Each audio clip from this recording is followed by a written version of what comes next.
never faze me. They watch the steps that I be taking. That's why they say that I'm amazing. Been the top dog before the nonsense. I've always been a public figure. Now the frame didn't got too big, cause more people wanna get up in it. Welcome back to the show, everybody. I'm your host, John Madsen. This is the show. If you're watching on TV, what you think about this chain? It is, it's glistening. Shout out to my wife, anniversary present, and got a really big chain right now. If you're on YouTube, you can see it glistening in the light. But this is dope. It was a complete surprise. 9-year anniversary. It's a Supra logo with sapphires and diamonds just all over the place. And it's cool because, as you guys know, SUPRA Human is my company, and it's more than that though. It's a mission, it's a movement. If you're a part of Supra, you already know that, because you can feel the culture it's not just this fitness company where, you know, you come in and it's about a macro plan and a fitness program. It's a culture of excellence, and fitness is just a piece of that, because it's my belief that how you do one thing is not how you do everything. And that might be shocking to somebody who hasn't heard me speak on this before, but it's clear that how you do one thing is not how you do everything, because you can go to any fancy restaurant or you can go to any fancy resort and you can watch guys, you know, roll in with their fancy cars and their Rolexes, and it's clear that they're winning in a certain aspect of their life, which might be the money game, but they're losing the life game because they're 50 pounds overweight or 40 pounds overweight, or, you know, sometimes people aren't even that far gone, but they're just allowing a standard of mediocrity when it comes to their body. And so inside Supra, I've said this over and over again, although how you do one thing is usually not how everybody does everything, the aspiration should be that thing. If you are going to pursue excellence in business, you should pursue absolutely excellence in fitness. And if you've been successful in business, how can you translate that consistency, that persistence into the fitness realm and get the same results? And if you're already excellent in fitness, but your finances are a complete shit show, how do you apply the persistence and the consistency and the resilience that you put into your body, and how do you lateral chunk that into your business? And so inside of, obviously, this podcast, but ultimately the SUPRA Human family, that's ultimately what it's about. It's about excellence in all domains. And so it is a goal of mine to have excellence carry over into everything. Now, all of us, if we were to measure the different domains of our life, we have fitness, we have the fitness bucket, we have the financial bucket, we have the family bucket, we have maybe the romantic relationship bucket, we have the friendship bucket. It's like, we're not all going to be 10s across the board. I'm not a 10 across the board, and that's okay, because there's room for improvement no matter who you are. I have a ton of room for improvement. What we can't have is, we can't be 9 or 8, 9s and 10s in business and then have our bodies rolling around at 3, 4s, and 5s. Not only is that gonna limit your capacity in the long run, it can be far worse than that. And obviously we're talking about the extension of life, and not just in years, but like good years. So if you can imagine, you know, one of my favorite cars that I've ever owned is a Lamborghini Urus. And if anybody's ever driven like a Lamborghini before, imagine what it feels like to go 120 miles per hour. And I've done this, obviously, don't tell anybody, but I wanted to test the car, right? And so as I'm driving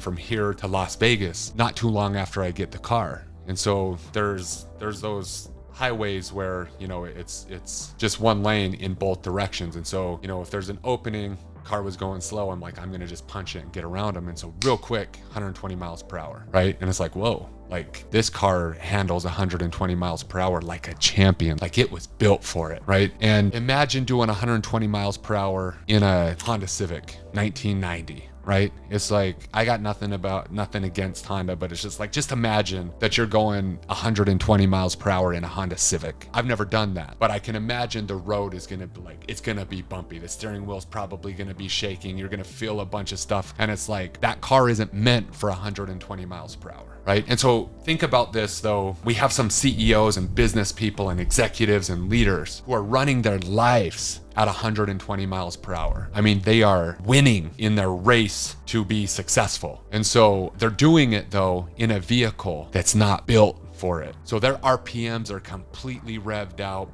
They're drinking 4 cups of coffee a day. They're burning the candle at both ends. And maybe, just maybe, they've done it for 5 to 10 years. Right? And they think it's okay. But what they don't understand is a person in another vehicle, in a Lamborghini, doesn't even have to be a Lamborghini, I just like them. And so in another vehicle though, that was built for speed, that was built for this race, right? These people, although they might not be as successful now, right? Like there's some people over here that have completely been grinders and they're really successful. But what I'm about to say, like I need to wake one of you up. In another vehicle though, that was built for the speed, they can do 120 miles per hour and their RPMs are not completely revved out. They are doing it in a calm fashion, right? Like it's built for it. And so although a person over here in the Honda Civic might be winning this race right now, what's going to happen in 10 years?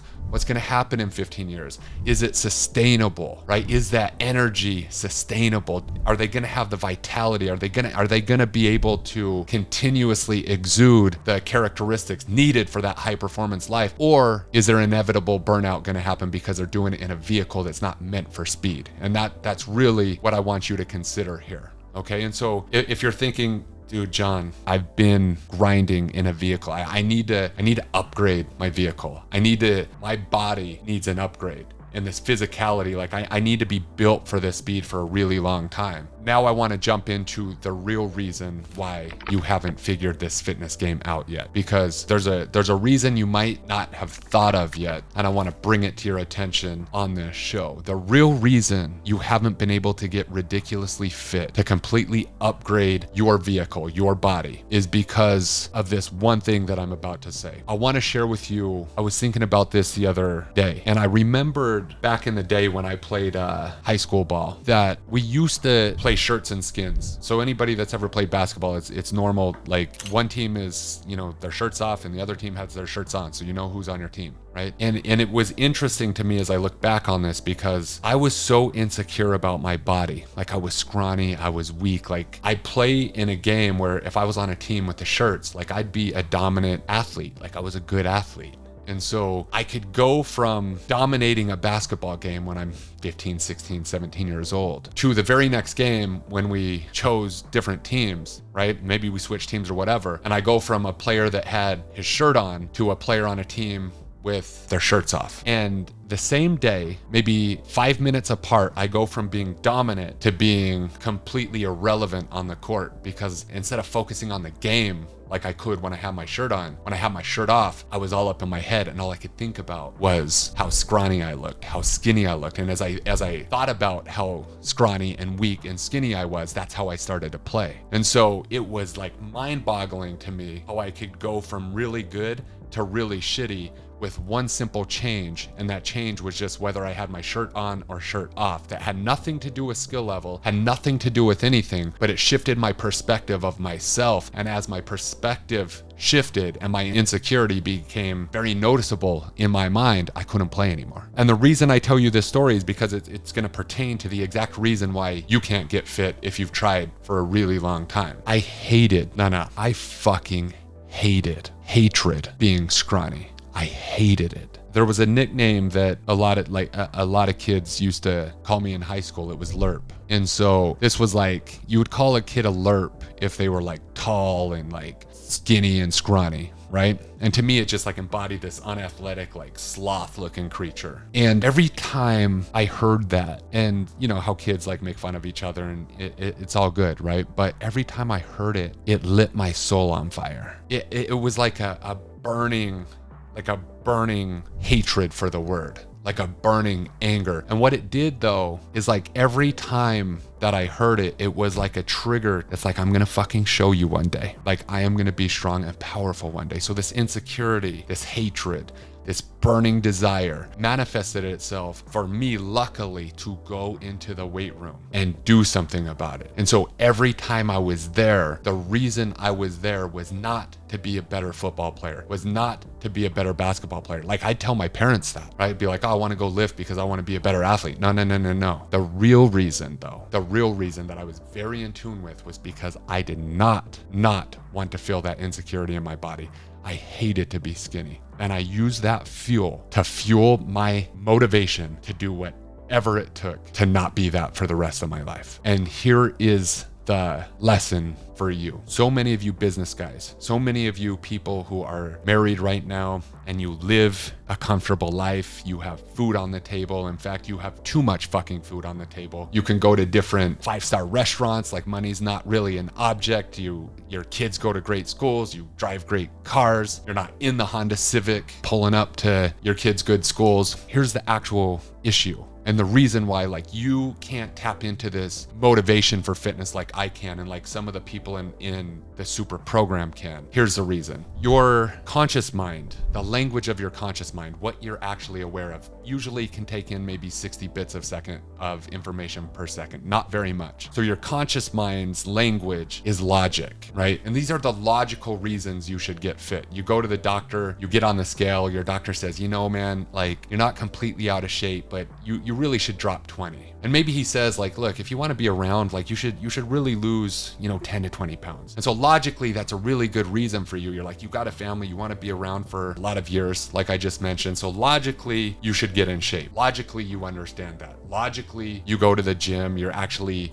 buying a Peloton, like, you should get fit. And so the difference though with that is that your unconscious mind, it doesn't respond to logic. The language of your unconscious mind is emotion. So if you want to speak to your unconscious mind, you have to use language that elicits emotion. Or you don't even use language, it understands emotion, right? So I didn't actually need to speak to my unconscious mind. It understood hatred. It understood pain. It understood insecurity. Okay, so luckily, and I say luckily, like, I'm glad this happened because it tapped into this unconscious desire, like a seduction for me to do whatever I needed to do to change my situation. And so the reason why you haven't gotten fit yet is because if you set a goal, it's done at the conscious level. You maybe on your phone, or maybe you even scribble it down on a piece of paper. You're like, I want to lose 20 pounds. And you have your real reasons you have your logical reasons for wanting to do so, right? Whatever those are. No matter what goal you have, even if it's a financial goal, but we're talking strictly fitness here. If your unconscious is not on board, you will not sustain the motivation needed to go the distance. If your unconscious mind is not on board with your goal, and your unconscious mind, it can't be logic. If it's not on board, it will fight against you. And this is a bigger than NASA supercomputer that you have right now, your unconscious mind. If you cannot get it on board, it will fight you with resistance every step of the way. And some of you feel that. Some of you are like, you feel resistance through this whole process, and you can't understand why, because logically you know why you should do it, but this thing that you can't even really name, you can't even really touch, is like your unconscious mind's resistance against you, right? You don't have the raw reason to go the distance in your fitness. You haven't tapped into the raw reason to actually be elite in your fitness. Why do you think that people who get a divorce all of a sudden can just change in the next 90 days? It doesn't matter if they have to eat lettuce and ice chips for 90 days straight, they'll do it. Why? Why suddenly will they do it? Because there's an emotion. There is, like, maybe it's revenge. That's why the revenge bod is a thing, right? Maybe it's revenge. All of a sudden, their unconscious mind gets on board with their goal, and then bam, it's fucking easy, baby. So what I want you,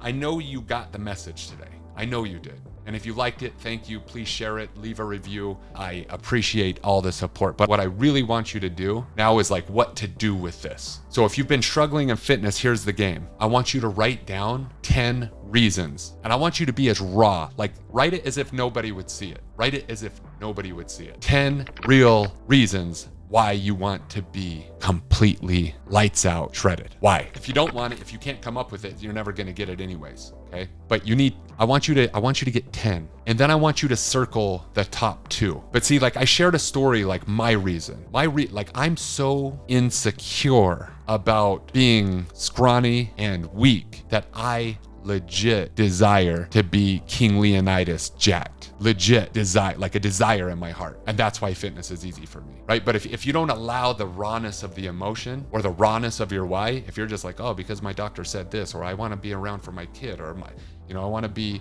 a little bit more attractive to my wife. Like you're not getting it. I need you to be raw with it. Why the fuck do you want it? And then step number 2, you have to give yourself permission. Like you give yourself permission. Allow yourself permission. Grant yourself permission to want it for whatever reason you want it for. So give yourself permission to want it. If you don't unleash your unapologetic desire for it, you will never get it. There will always be too much resistance. So you have to get out of your logic head and into your emotion. And if you do that one thing, you will win this fitness game easier than you ever thought possible. That's why within the superhuman protocol, we have so many epic transformations, because part of the process is giving rise to this raw emotion, which is the actual real emotion that's going to dissipate all resistance. If you like this episode, please share it. Leave me some comments on Instagram and YouTube. I appreciate you guys. I love you guys. We'll see you next week.